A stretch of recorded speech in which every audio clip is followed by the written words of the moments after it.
Yazi bafethu, ngiyanibona la ku-Facebook, or let me just say ku-social media, ukuthi obani, isilo senzeni, sizeke bani, silobole bani, uney'ngane ey'ngaki, isintu sithini, obani bathini, i-ladies house mhlampe yasiyala yasilaya nayo yenza ini. Anginandaba bafethu naleyo nto, hhayi anginandaba. Noma mhlampe obani oXolani Emcineka benoKinishanda bathini, bathi isintu sithini, hhayi yazi kumina akuthi diki, hhayi akuthi diki. In fact, yabo njengamanje anginandaba nalutho, anginandaba nalutho uNkulunkulu wami, anginandaba.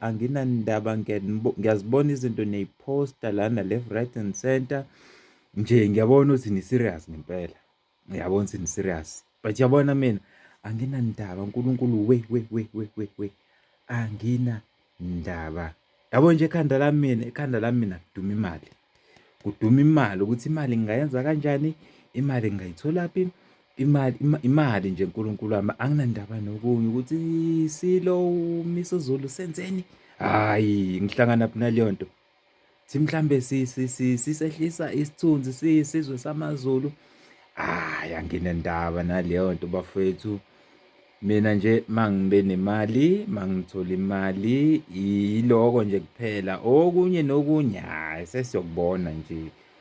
Uma nje kungangifakela imali into, mina into engangifakela imali angiyinaki bafethu. Ngifuna imali mina, imali nje bafethu, akukho okunye. Anginandaba nokunye bafethu.